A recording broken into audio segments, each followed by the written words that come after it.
બનાસકાંઠા જિલ્લાના વડગામ તાલુકાના છાપી વિસ્તારમાં છેલ્લા લાંબા સમયથી મધરાત્રે માટીની ગેરકાયદેસર ચોરી થતી હોવાની સતત બૂમરાડ ઉઠી રહી હતી. સ્થાનિક લોકો દ્વારા અનેક વખત ફરિયાદો કરવામાં આવી હોવા છતાં બનાસકાંઠા ભૂસ્તર વિભાગ આ ગેરકાયદેસર પ્રવૃત્તિ અટકાવવામાં નિષ્ફળ સાબિત થયો છે. હવે આ મામલે ચોંકાવનારા આક્ષેપો સામે આવ્યા છે કે ભૂસ્તર વિભાગના કેટલાક લાંચિયા બાબુઓ રેડ પહેલા જ ભૂમાફિયાઓને માહિતી આપી દેતા હતા, જેના કારણે અધિકારીઓ આવે તે પહેલા જ માટી ચોરી કરનારાઓ ફરાર થઈ જતા હતા.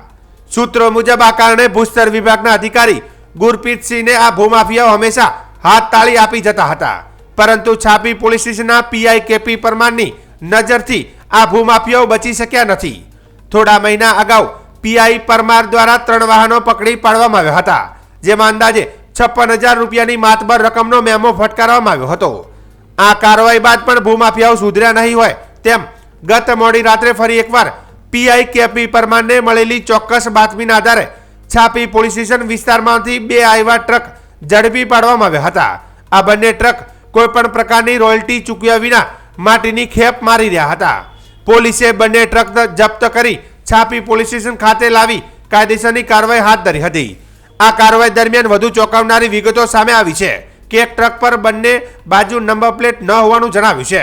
તેમણે સૂત્રો દ્વારા એવી પણ માહિતી મળી છે કે આ ટ્રકનો ચેસિસ નંબર પણ ઘસીને ભૂસવાનો પ્રયાસ કરવામાં આવ્યો હતો, જેના કારણે અનેક પ્રશ્નો ઊભા થયા છે કે શું આ અગાઉ કોઈ પણ ગુનાહિત પ્રવૃત્તિ સાથે સંકળાયેલો છે કે પછી આ ટ્રક સંપૂર્ણ રીતે ચોરીનો છે.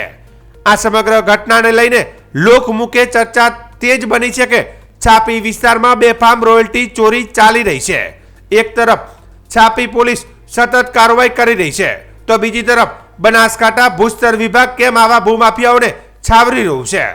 શું ભૂસ્તર વિભાગના બાબુઓ પુષ્પમ પત્રમના ભાર તળે દબાઈ ગયા છે કે પછી કોઈ દબાણમાં લાચાર બની બેઠા છે?